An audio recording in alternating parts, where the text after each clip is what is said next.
Gloire ce matin, Jésus-Christ de Nazareth, toi qui vis, toi qui règnes éternellement, Seigneur Dieu des armées. En toi, Seigneur, il n'y a ni ombre de variation, ni changement. Tu es le même hier, tu es le même aujourd'hui et tu es le même éternellement.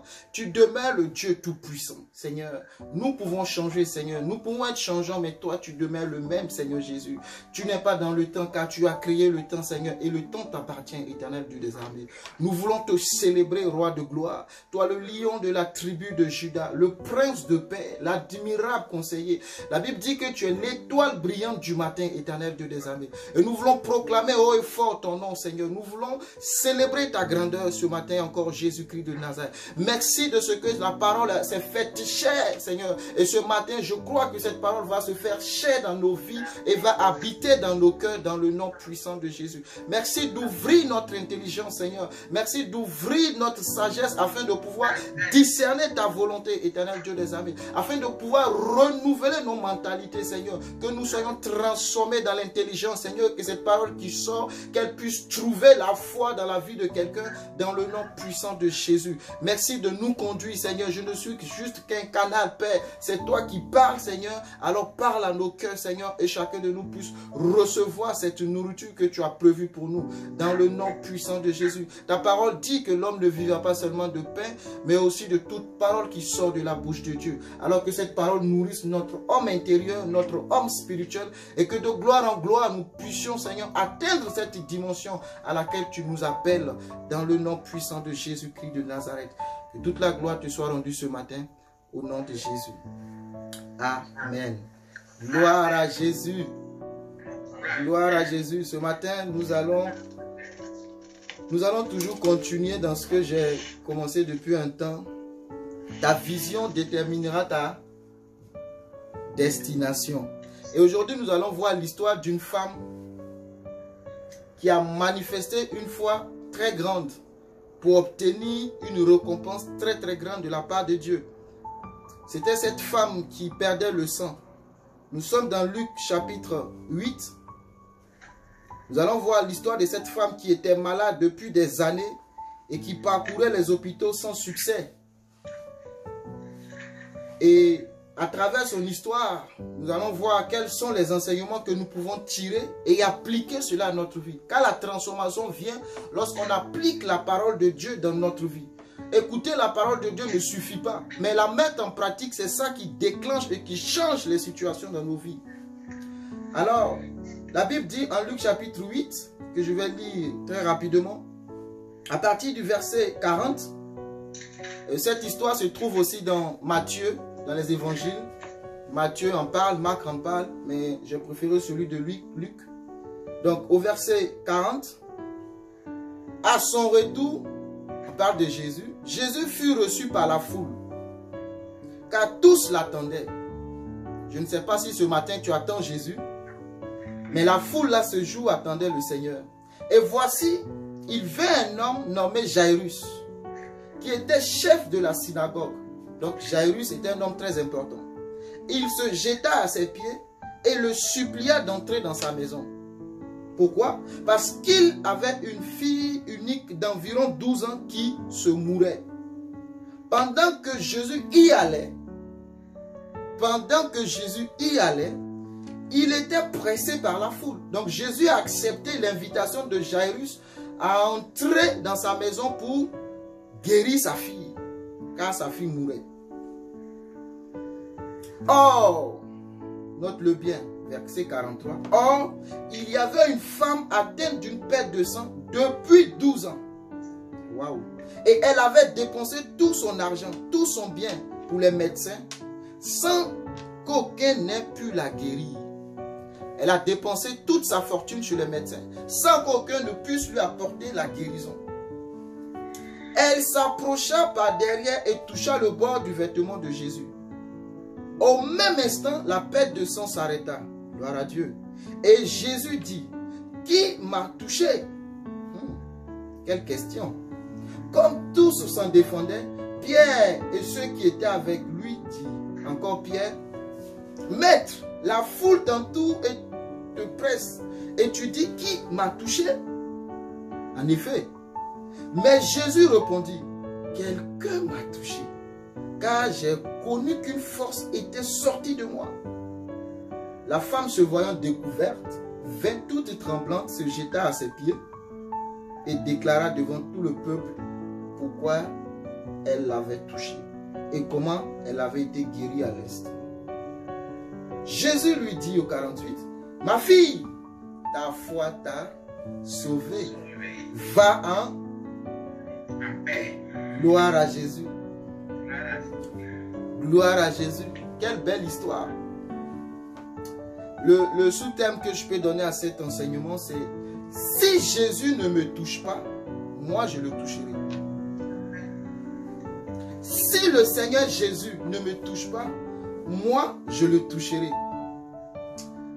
Voyez-vous, cette femme perdait du sang comme nous venons de le voir. Depuis 12 ans.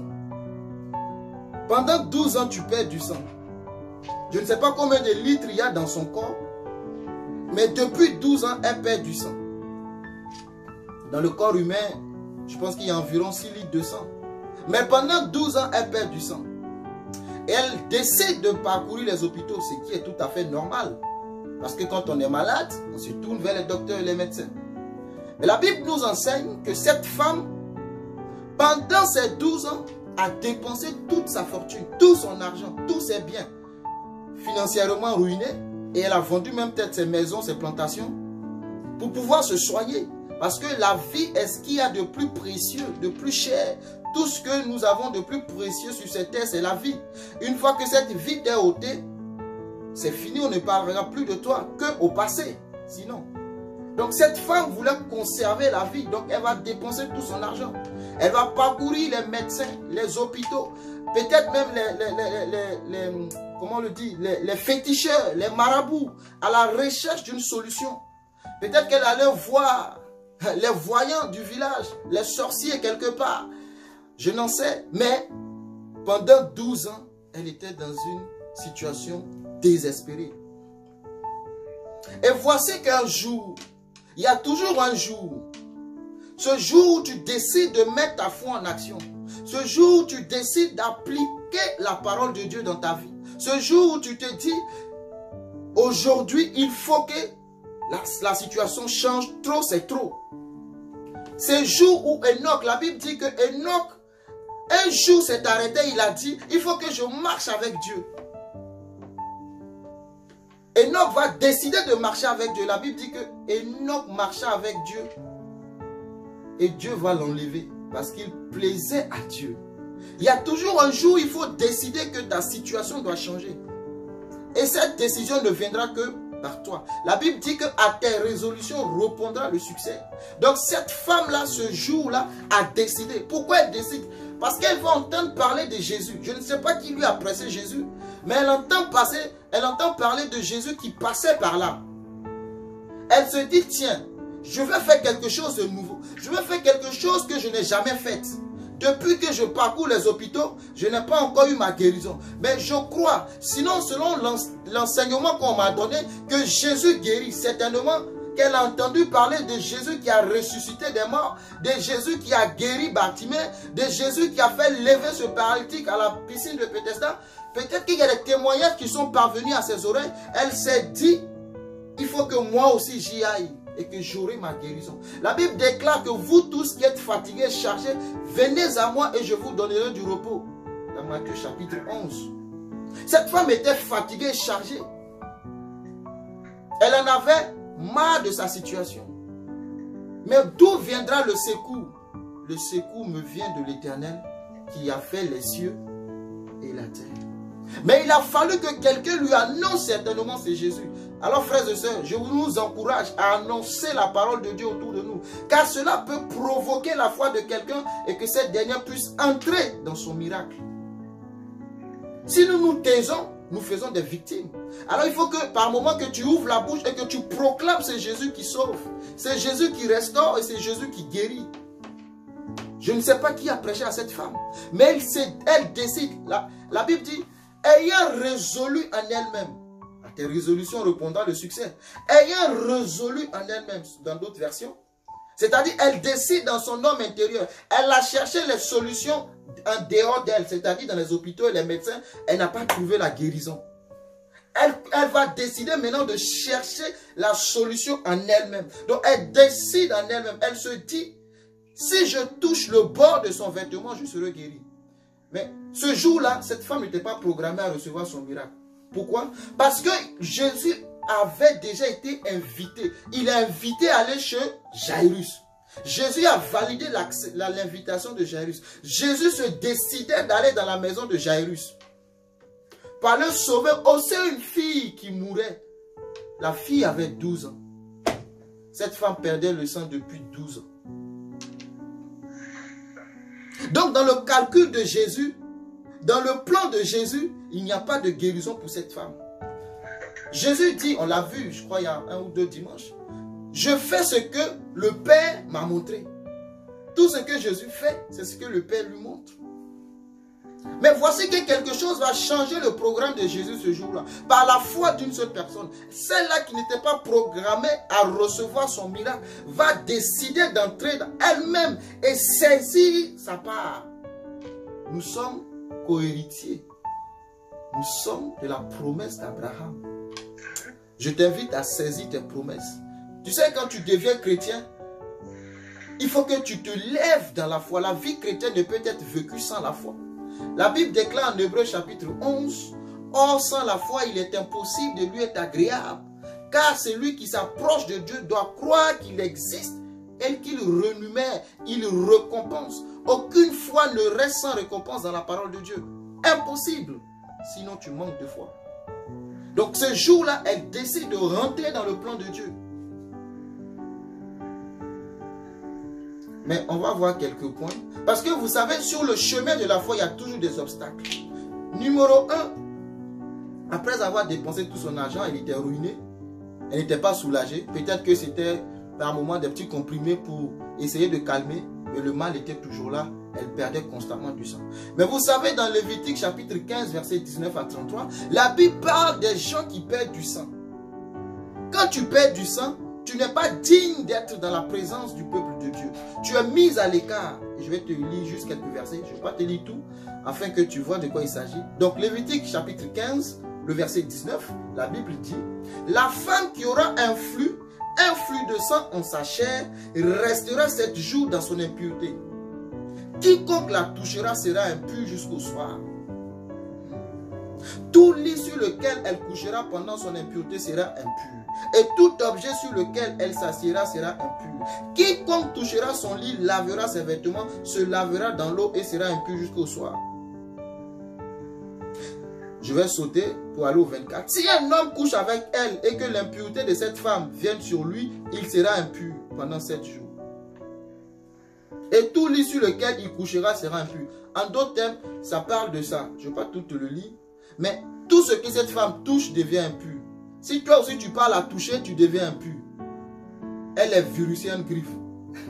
Si tu la touches, tu chopes la maladie. Tu deviens impur.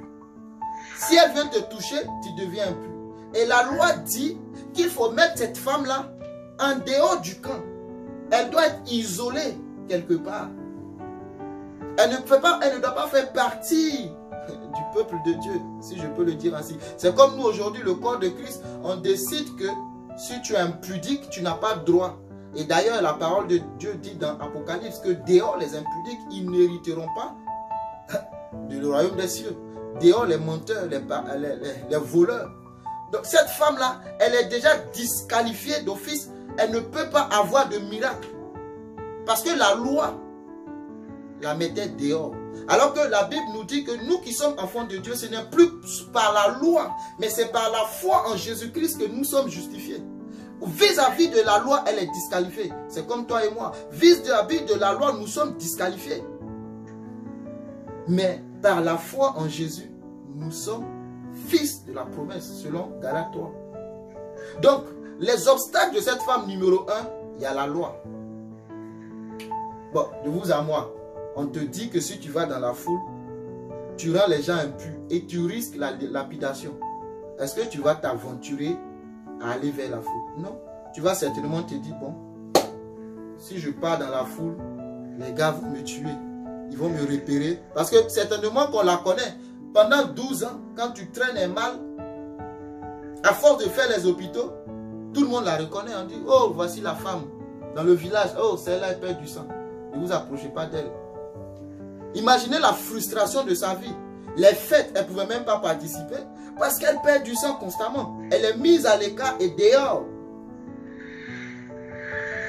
Mais elle va, dans son amertume, dans sa douleur, elle va faire quelque chose qu'on n'a jamais fait.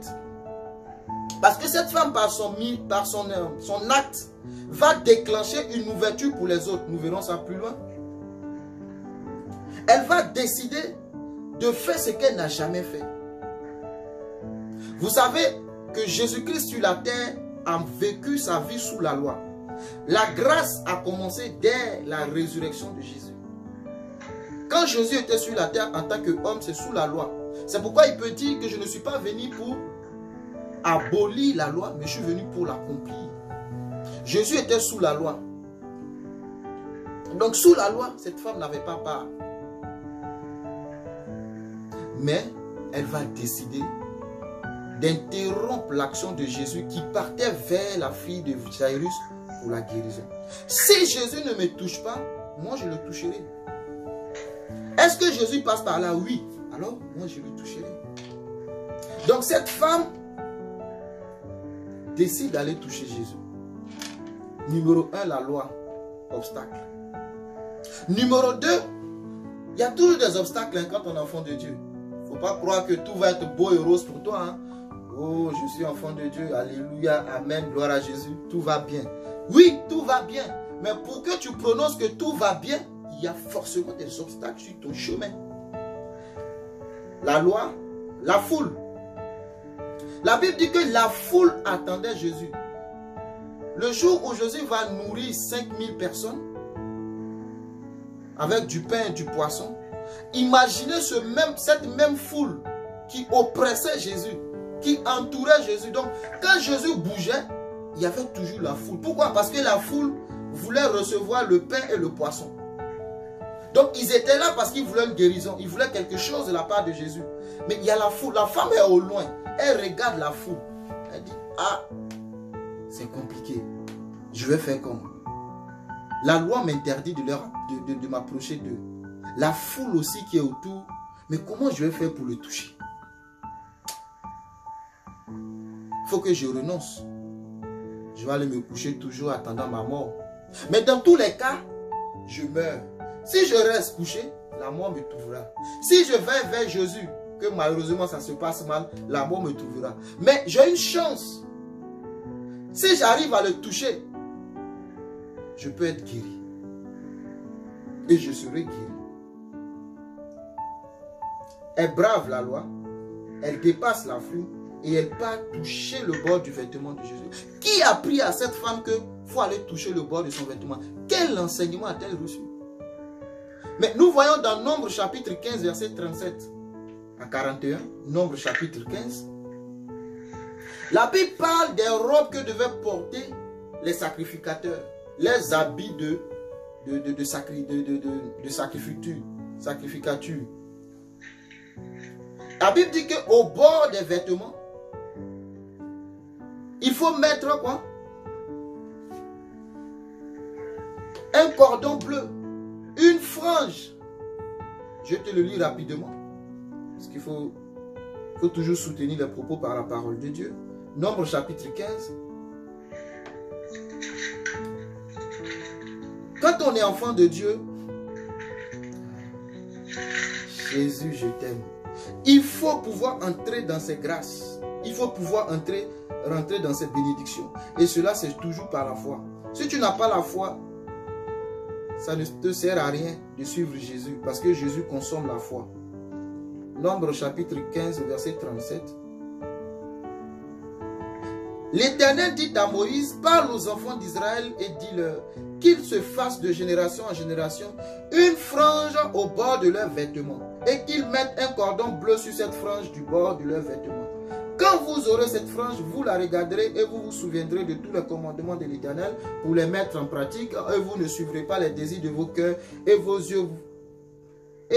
vos yeux pour vous laisser entraîner à l'infidélité. Vous vous souviendrez ainsi de mes commandements, vous les mettrez en pratique et vous serez saints pour votre Dieu. Je suis l'Éternel, votre Dieu, qui vous a fait sortir du pays d'Égypte pour être votre Dieu. Je suis l'Éternel, votre Dieu. Au bord des vêtements, il y avait la promesse de Dieu, c'est-à-dire la parole. La parole faite chair. La parole faite chair. Au bord de ces vêtements-là, il y avait les promesses de Dieu, promesses de guérison. Parce que le plan parfait de Dieu, c'était prévu que Jésus vienne. Il dit en Ésaïe que par ses maîtrissures, Ésaïe 53, nous sommes guéris. Nous avons été guéris. Donc la guérison est antidatée. Ce n'est pas aujourd'hui que la guérison arrive, mais la guérison existe depuis longtemps. Donc cette femme sait que, je ne sais pas qui lui enseigne toutes ces choses, mais elle sait qu'en touchant le bord de son vêtement, quelque chose se passe. Si le mouchoir de Paul simplement et des apôtres pouvaient guérir, à plus forte raison, le vêtement que Jésus a porté. Le jour même de sa mort, son vêtement était tiré au sort. Tellement que le vêtement de Jésus était glorieux, elle était faite d'une seule couture. Sa tunique était unique en son genre. Et la gloire de Dieu résidait là.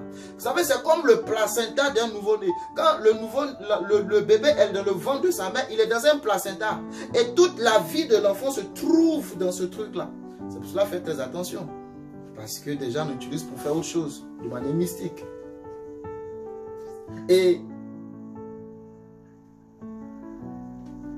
en parenthèse, il y a un homme de Dieu, il y a un monsieur qui a rendu son témoignage parce que justement à sa naissance, son placenta a été vendu aux féticheurs. Et de toute sa vie, c'était la misère jusqu'à ce qu'il rencontre le Seigneur Jésus et que Dieu lui fasse la révélation de sa naissance.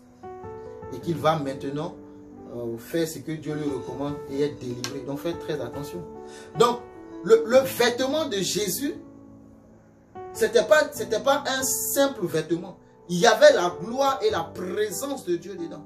Vous ne verrez jamais quelque part où on dit Jésus allait se changer, se laver, enlever son vêtement. Peut-être qu'il le faisait, qu'il allait payer un nouveau habit pour mettre sur lui. Non. Parce que la tunique de Jésus, c'était la gloire. Cette femme va toucher la promesse. Elle saisit la promesse qui n'est même pas encore activée. Parce qu'il faut que Jésus meure. Mais Jésus n'est pas encore mort. Si Jésus ne me touche pas, moi je le toucherai. Et elle touche le vêtement de Jésus. Et la Bible dit quoi? Une force quitte Jésus. Quand la foi rencontre Jésus, forcément quelque chose se passe. Il y a collision, il y a quelque chose qui se passe. Quand tu as la foi en Christ, quelque chose se passe dans ta vie. Abraham a eu la foi en Dieu. La Bible dit qu'il, par sa foi, il était appelé Père de la foi. Quand tu as la foi en Jésus, tu deviens agréable à Dieu. La Bible dit que nous sommes sauvés par la grâce au moyen de la foi. Tu ne peux pas exclure la foi dans tout ce que tu fais. Si Jésus ne me touche pas, va le toucher. Donc cette femme touche Jésus et Jésus dit, qui m'a touché? Et les disciples, j'aime bien leur réaction. Mais monsieur, maître, attends, tu vois le nombre autour, la foule qui t'oppresse. Vous imaginez le président de la République qui passe. Même les gardes qui sont à côté ne peuvent même pas contenir la foule. Tout le monde veut le toucher parce que c'est une personnalité. Donc imaginez Jésus qui passe. C'est le roi des rois. C'est celui qui apporte la nourriture, le pain. C'est celui qui guérit. Donc tout le monde veut rentrer en contact avec lui. Mais on t'a touché, tu dis qui m'a touché? Quelle question banale. On est dans une foule. Mais pourquoi Jésus pose cette question? Parce que le toucher de cette femme, elle est différente des touchés des autres personnes. Le toucher de cette femme, ce n'est pas un simple toucher, mais c'est accompagné d'une foi. Parce que résolue en elle-même. À tes résolutions répondra le succès. Résolue en elle-même. Elle se dit, si je touche le bord de son vêtement, je serai guéri. Donc quand elle touche Jésus, c'est accompagné par la foi. Comment est-ce que tu touches Jésus? Bon, toi tu te dis que je suis chrétien, donc tous les jours, bon, c'est la routine, c'est la même chose. Quand tu te lèves, c'est la même chose. Mais il faut que tu sois transformé dans ton intelligence. Pour savoir quelle est la volonté de Dieu pour chaque jour.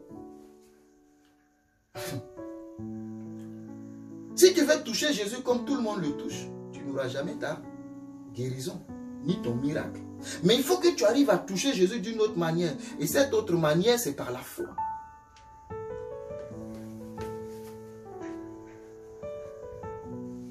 Donc, Jésus dit qui m'a touché. Jésus, tu ne peux pas poser cette question de qui m'a touché. La foule t'oppresse, Jésus, et tu dis qui m'a touché. Mais c'est parce qu'une force est sortie de lui. Et Jésus va dire, et la Bible va dire plutôt, aussitôt, le sang de cette femme s'arrête de couler. Ah, donc c'était si facile. Non, ce n'était pas si facile parce qu'il y avait les obstacles. Ah, mais j'ai fait 12 ans à l'hôpital, 34 ans, 38 ans au bord de la piscine de Bethesda. Il a suffi d'une seule parole. Lève-toi, prends ton lit et marche. La foi traverse toutes les lois humaines.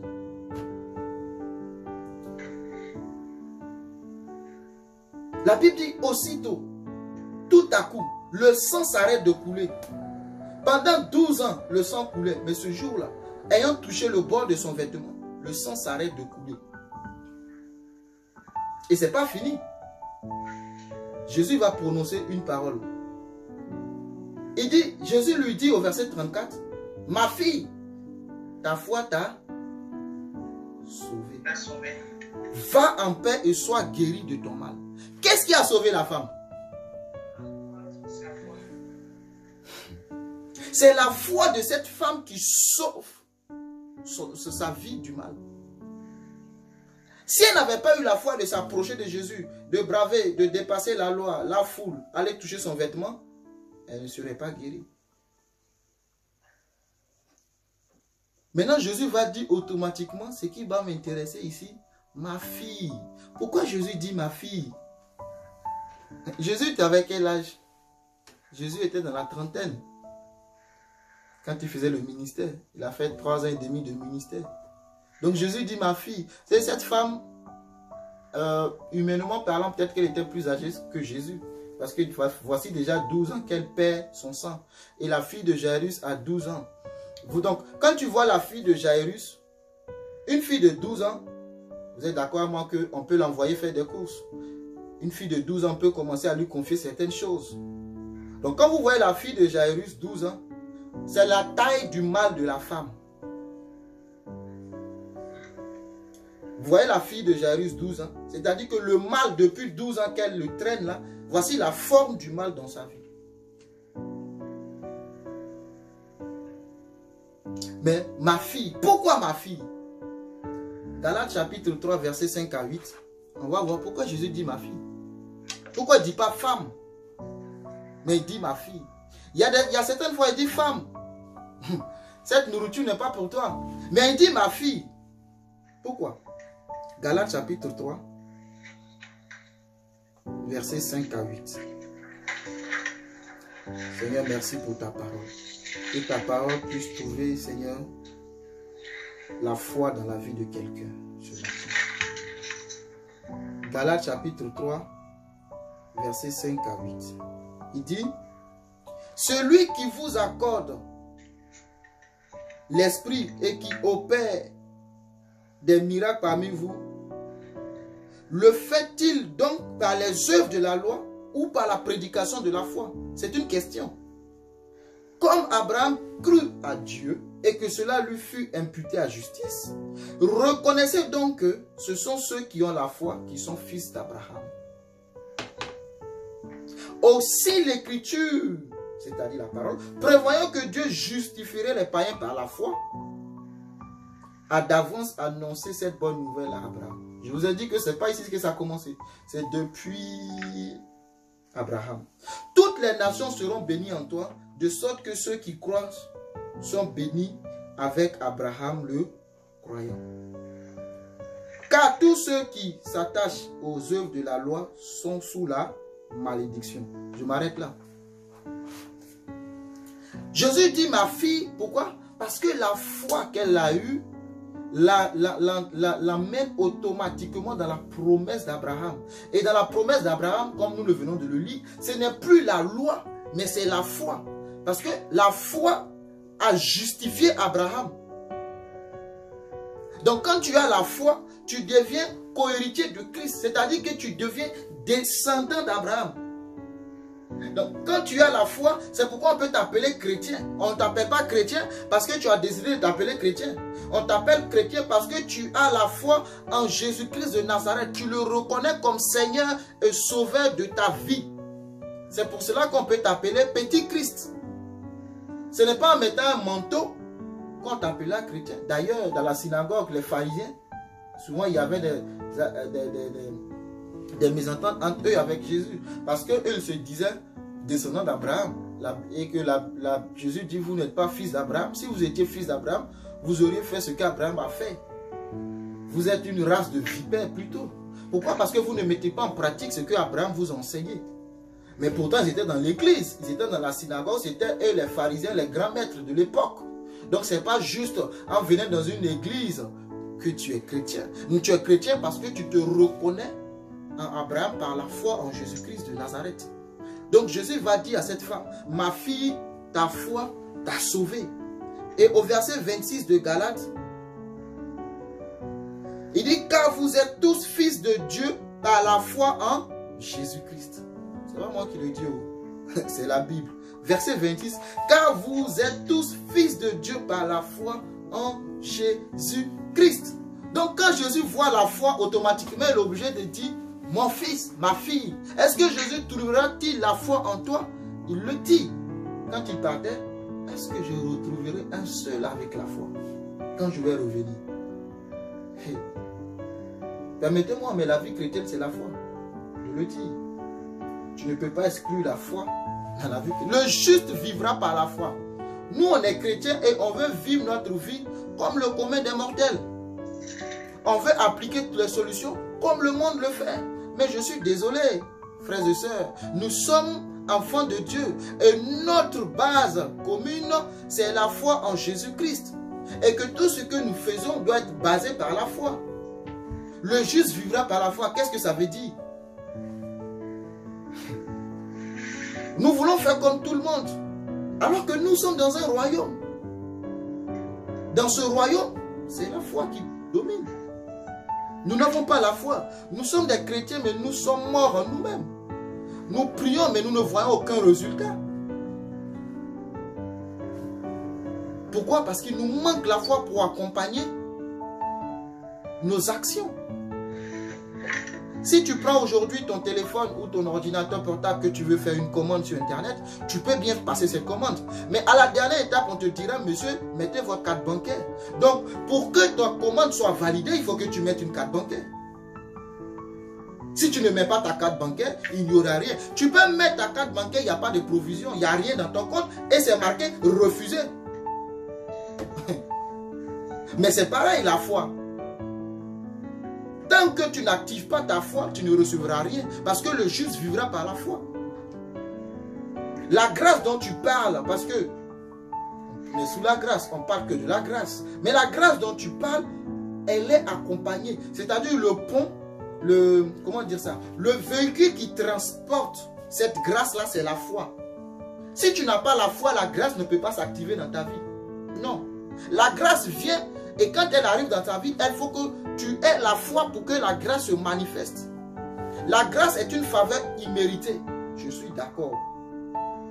Mais la Bible dit que nous sommes sauvés par la grâce au moyen de la foi. C'est-à-dire que c'est la foi qui va activer cette grâce-là dans ta vie. Donc, arrête de dire, je suis sous la grâce, je suis sous la grâce et je suis sous la grâce. Oui, tu es sous la grâce. Qu'est-ce que ça a changé dans ta vie? Qu'est-ce que ça t'a apporté de nouveau par rapport aux païens? Rien. Tu dors bien, il dort bien. Tu as une maison, il a une maison. Tu as une voiture, il a une voiture. Mais nous ne parlons pas de ces choses-là. Nous parlons de la vie spirituelle en Jésus-Christ de Nazareth. Et c'est par la foi que tu rentres dans cette promesse. La Bible dit que Jésus reviendra. Et d'ailleurs, Jésus revient très très bientôt. Si vous savez lire les temps de tout ce qui se passe depuis le coronavirus qui est déclenché, de tous ces mouvements. La Bible dit, soyez intelligents car les enfants de ce siècle sont plus sages et intelligents que vous. Soyez intelligents et sachez discerner les temps et de comprendre que le monde ne sera plus comme avant. Pourquoi? Parce qu'il y a un système qui est en train de se préparer. Mais justement pour accomplir la parole de Dieu, il faut que Jésus revienne. Mais pour que Jésus revienne, il faut que des choses se passent. Alléluia. Donc cette femme, C'est par la foi que Jésus dit, ma fille, ta foi t'a sauvée. Et je tends vers ma conclusion. La Bible dit que le sang s'est arrêté. Mais le mal n'était pas parti. Le sang peut s'arrêter de couler, mais le mal peut résister. Souvent, tu as mal au dos. Tu te lèves, tu as très mal au dos. Des fois, tu te lèves, tu n'as pas mal au dos. Ce n'est pas parce qu'aujourd'hui, la racine est toujours là. Le mal est toujours là. Il faut traiter le mal. Le sang s'est arrêté de couler parce qu'elle a touché le bord de son vêtement. Le mal maintenant, il faut qu'il disparaisse. C'est pour cela que Jésus va dire, ma fille, ta foi t'a sauvée, va en paix et sois guérie de ton mal. Il aurait pu s'arrêter là pour dire le sang, ah ma fille, le sang s'est arrêté, gloire à Dieu. Mais il dit, sois guérie de ton mal. En Jésus-Christ, nous recevons la guérison. La guérison vient de Jésus-Christ. Tu peux aller voir le médecin, il va te soigner. Mais la guérison, c'est Jésus-Christ. Le médecin peut te donner tout ce qu'il faut. Mais la guérison, c'est Dieu. Alléluia. Donc le sang s'arrête. Mais elle n'est pas guérie parce que le mal est là. Dans nos vies, nous pouvons résoudre par moments des situations. Mais le mal perdure. Le mal est toujours là. Par moments ça va, par moments ça ne va pas. Mais non. Soit ça va, soit ça ne va pas. Mais aujourd'hui ça va mieux. Bon, demain je rechutais encore. Non. Seigneur, je me lève dans la foi et j'active ma guérison dans ma vie. C'est ma promesse. C'est ton droit. Tu ne connais pas tes droits. C'est ton droit la guérison. Tu dis ça au Seigneur. Ésaïe 53. Par tes maîtrisses, j'ai été guéri. Seigneur, je ne suis pas guéri, mais j'ai été guéri. C'est mon droit. Pourquoi? Parce que je suis de la lignée d'Abraham. Je rentre dans la promesse et je saisis. Le royaume des cieux est forcé. Et c'est les violents qui s'en emparent, qui hériteront de ce royaume. Nous n'avons pas reçu un esprit de timidité. Nous n'avons pas reçu un esprit de faiblesse, mais nous avons reçu un esprit de force par lequel nous crions Abba Père. Le royaume des cieux, c'est par la force. Je ne te parle pas de la force physique, mais de la force spirituelle. Par le pouvoir de la parole que tu libères, qui est accompagné par la foi en Jésus-Christ. Donc il faut faire tomber toutes les barrières qui nous empêchent d'atteindre Jésus. Est-ce la loi qui t'empêche? Fais tomber la loi. Est-ce la foule? Fais tomber la foule. Est-ce tes frères et sœurs autour de toi? Mais dégage-les. Quelle montagne peut résister devant Dieu? Qu'est-ce qui t'empêche d'entrer dans ta promesse? C'est de cela qu'il est question. Elle pouvait se retourner pour dire c'est fini pour moi. J'ai fait 12 ans d'hôpital. Zéro guérison. Seigneur, que ta volonté soit faite. Et elle se couche. Et c'est ce que nous disons tout le temps. Mais la volonté de Dieu, elle est déjà faite. C'est pourquoi il dit, dans la prière, il dit, que ton règne vienne, que ta volonté soit faite sur la terre comme elle est faite au ciel. Ça veut dire quoi? Que la volonté de Dieu est déjà faite. Mais c'est toi de l'appeler à se manifester sur la terre. Comment? Par la foi en lui. Et donc tu actives ses promesses dans ta vie. Et dans la vie de ta famille. Sinon dans le ciel, la volonté de Dieu est parfaite. Elle est faite. Que ta volonté soit faite sur la terre comme elle est faite au ciel. Donc le reflet de la terre, c'est le ciel. L'image de ta vie doit refléter le ciel. Dans le ciel, il y a maladie. Je ne crois pas. Donc si je suis malade, Seigneur, je refuse la maladie. Parce que dans le ciel, ta volonté est parfaite. Alors je l'active sur ma vie. Mais tu dis, Seigneur, c'est ta grâce. Et tu t'en vas dormir. Seigneur, c'est ta volonté que je suis malade, c'est ta volonté. Dites-moi où est-ce que c'est écrit que c'est la volonté de Dieu que tu sois malade. La Bible déclare que tout ce que Dieu a créé était bon et parfait. Tout était bon et agréable. La malédiction est venue par le péché. Donc si tu es malade, Seigneur, je ne sais pas pourquoi je demande pardon. Dieu n'engendre pas la maladie dans ta vie. C'est soit tes péchés, tes actes. ou c'est l'ennemi. Alors si c'est l'ennemi, tiens-toi en tant que avocat ou je ne sais quoi d'autre. Christ est notre avocat. Et rappelle à Satan, monsieur Satan, écoute-moi très bien. À la croix de Golgotha, sur ce poteau du calvaire, mon maître s'est donné pour moi. Et il a porté toutes les maîtrissures. Il a porté mon péché. Donc si c'est sur ça que tu t'appuies pour m'accuser, écoute, Jésus m'a pardonné. Il m'a lavé par son sang. Et tout acte qui m'accuse et qui me condamne, Jésus l'a déchiré. Donc, le carnet, sinon mon casier judiciaire, monsieur Satan, c'est vierge. Mais vous pensez que tu peux déclarer des paroles comme ça devant Satan si tu n'as pas la foi? Parce que toi-même, tu ne sais même pas qui tu es. Jésus savait qui il était quand le diable vient pour le tenter. Mais toi, tu ne sais pas. C'est ta volonté, c'est ta volonté. Et toujours tu traînes ce même mal, tu traînes toujours ce même problème. C'est ta volonté. Maltraitez-moi sur la terre, ma patrie dans le royaume. Alors que le royaume, il faut que tu l'appelles. On ne va pas aller régner au ciel, hein. C'est sur la terre qu'on règne. Si tu veux régner, c'est sur la terre. Le seul qui règne dans le ciel, c'est Jésus-Christ de Nazareth. Mais toi, il t'a créé, il dit, la Bible dit que Jésus est le roi des rois. Ah! Jésus, il n'a pas dit Jésus-Christ est le roi avec ses sujets. Il dit Jésus-Christ est le roi des rois. Donc je suis un roi. Moi je suis un roi. Je n'ai pas besoin que tu dises Alléluia à ce que je déclare ou Amen pour que je sache que je suis roi. Mais dans mon ADN je suis roi. Parce que j'appartiens au royaume céleste. Je n'attends pas ton approbation pour dire que je suis roi. Je suis un roi. Mais pourquoi est-ce que tu ne veux pas que je me comporte comme un roi? Je suis un roi. Je ne suis pas un sujet. Dans le royaume, il n'y a pas de sujet. Il y a le roi et il y a ses rois. Et nous tous, nous avons une couronne. C'est pourquoi l'apôtre Paul dit qu'il combat le bon combat. Le bon combat, c'est quoi? C'est le combat de la foi. Pourquoi? Parce qu'il veut sa couronne de gloire. Chacun de nous doit recevoir sa couronne de gloire. Qui a une couronne de gloire? De gloire. C'est un roi. À qui on met une couronne? Dites-le moi. C'est à un roi qu'on met une couronne. On ne met pas une couronne sur la tête d'un esclave. Quand on crucifie Jésus, la Bible déclare qu'ils vont faire quoi? Ils vont tisser une couronne d'épines. Ils vont troquer la gloire. Ils vont... Oh Jésus. Tout ça à cause de toi et moi. Et aujourd'hui, tu vas te laisser manipuler par Satan. Tu vas te laisser distraire par Satan. Cette femme, elle a souffert, mais ce jour-là, elle a décidé. Elle dit trop, c'est trop. Je reçois ma guérison et c'est aujourd'hui. Même si dans le plan de Dieu, je n'étais pas programmé, je reçois ma guérison. Ah, c'est les violents qui s'en emparent. C'est ceux qui se lèvent par la foi qui reçoivent. Alléluia. Alléluia.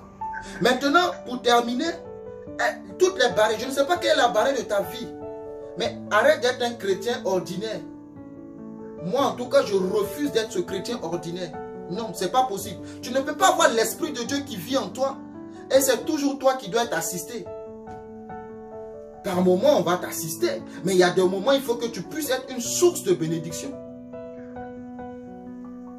Par moments, on te donnera le poisson. Mais il y a des fois, il faut que tu partes toi-même pêcher. Nous sommes la lumière, mais dites-moi de vous à moi, quelle lumière nous avons en nous? Pour attirer qui? Qui veut de notre Dieu? Qui veut de notre Dieu? Dites-le moi, qui veut de notre Dieu? Parce que nous ne représentons pas ce Dieu-là. Alors qu'il dit que nous sommes des ambassadeurs. Ambassadeurs de qui? Qui nous a envoyés? C'est Jésus-Christ pour représenter sur terre le royaume. Il a dit dans le ciel. Mais toi, tous tes yeux sont dans le ciel. Tu dois le représenter. Écoute, on t'a envoyé dans une nation pour que tu sois ambassadeur. Mais tu es dans la nation, tout ce qui t'intéresse, c'est quoi? C'est de pouvoir négocier les intérêts de ta patrie, de ta nation. C'est pouvoir représenter. Maintenant, si toi, tu arrives dans cette nation, tout ce qui t'intéresse, c'est de te bâtir une vie personnelle au détriment du royaume. Tu fais fausse mission, tu fais fausse route. Tu n'es pas là pour toi, tu es là pour le royaume de Dieu. Tu es là pour le pays qui t'a envoyé. Pourquoi? Parce que tu dois rendre compte. On t'a donné une lettre de créance pour que tu représentes cette nation. Mais quand nous sommes enfants de Dieu, Nous sommes des ambassadeurs. Nous devons représenter dignement notre Seigneur dans tout ce que nous faisons. Notre vie doit être accompagnée de la gloire de Dieu. Mais dites-moi, qui veut de notre Dieu? Nous sommes relégués au dernier plan. On ne fait même pas cas de nous. Alors que Jésus-Christ a supporté toute cette humiliation pour que nous puissions le représenter. Quand tu dis que tu es chrétien, on s'en fout de toi. Pourquoi tu brilles comment? Qui attires-tu? Alors que nous sommes des étoiles. Je l'ai vu, on a parlé de ça une fois. Nous sommes des étoiles. On parle des stars de ce monde. Telle personne est une star du football. Telle personne est une star de la musique. Telle personne est une star de ceci ou de cela. Du sport. Mais attendez, les vrais stars, ce sont les enfants de Dieu. Parce que les étoiles ont été données à Abraham. Et la star, c'est une étoile. Donc nous devons briller partout où nous sommes. Mais la Bible le dit très bien. Les enfants de ce siècle sont plus sages que vous, enfants de Dieu. C'est grave. Tu tapes que les mains. Le royaume de Dieu, la Bible dit quoi? Ce n'est pas seulement le manger et le boire. C'est la démonstration de la puissance de Dieu. Où sont les fils de Dieu? Où sont-ils? C'est de ça qu'il est question. Arrête de dormir. Ne regarde pas que à ta vie. Tu n'es qu'une infime partie sur cette terre. Poussière tu es, poussière tu retourneras à la terre, nous dit la Bible. Mais reconsidère les intérêts du royaume. Qu'est-ce que tu fais pour le royaume? Cette femme a reçu la parole. Quelqu'un lui a prêché la parole. Elle a accroché sa foi. Elle est partie toucher le bord du vêtement de Jésus. Cette femme qui a été guérie, vous pensez qu'il faut encore lui prêcher Jésus pour qu'elle accepte comme Seigneur et Sauveur? Je ne crois pas. Parce qu'elle a trouvé la source. Jésus-Christ est la source. Je nous invite à reconsidérer notre position dans le Seigneur. Ce n'est pas que pour toi, ton ventre, ton manger et ton boire que Jésus est venu. Il dit, la vie n'est-elle pas plus importante que le vêtement, que le manger, le boire? Dans Matthieu 6, 32 à 33. Recherchez premièrement le royaume des cieux et la justice de Dieu. Vous êtes des ambassadeurs, nous sommes des ambassadeurs, nous sommes des rois. On ne peut pas traiter un ambassadeur et un roi comme un esclave.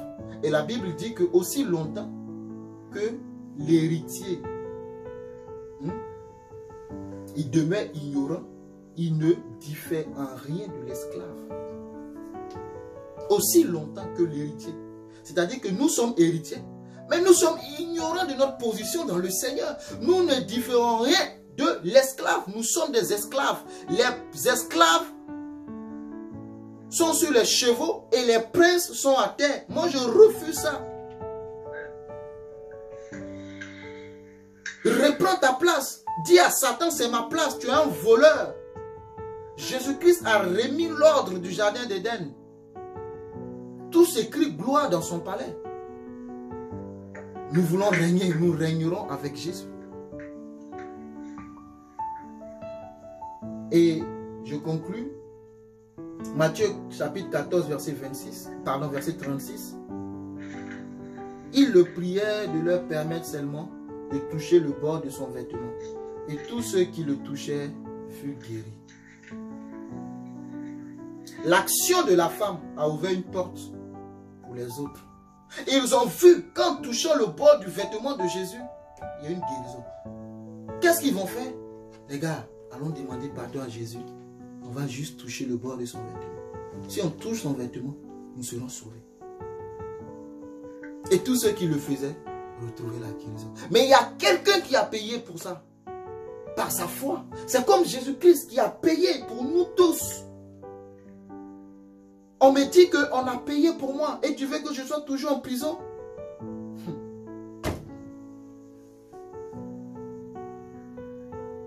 Cette femme a ouvert une porte pour les autres. La foi, quand on l'a, waouh! Quand on a la foi en Jésus, qu'est-ce qu'on ne peut pas faire? La Bible dit que tout est possible à celui qui croit en Dieu. Tout, sans exception, tout est possible à celui qui croit en Dieu. Tout est possible. Donc quand ça ne va pas, c'est parce que je manque de foi.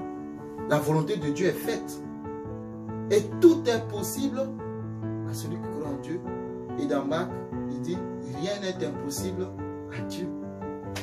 Donc il n'y a que deux entités. le roi, Dieu, le roi des rois, et moi le roi. Mon Dieu, en lui tout est possible. Rien n'est impossible à Dieu. Et moi, si je crois en Dieu, c'est-à-dire que moi, il faut que j'ai juste la foi en lui. Parce que ma foi va décanter les situations. Tout va bien. Comme cette femme sunamite, si Dieu nous fait grâce un jour, on en parlera de cette femme sunamite.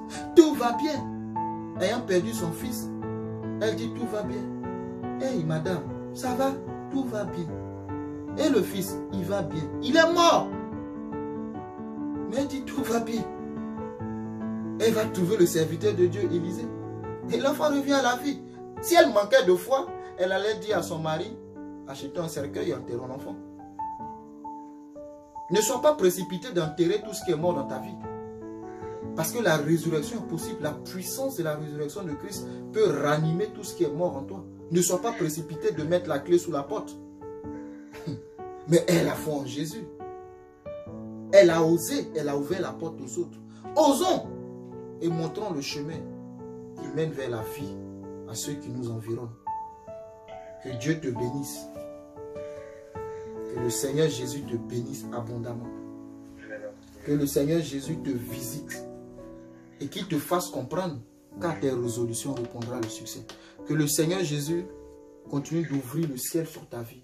Ma prière, que tu puisses rentrer dans la révélation de la parole. On peut périr faute de connaissance. On peut périr faute de connaissance. Le royaume des cieux, c'est un royaume dans lequel tout est une question de principe. Prier, jeûner, méditer, c'est des principes. Si tu n'appliques pas ces principes, rien ne se passera dans ta vie.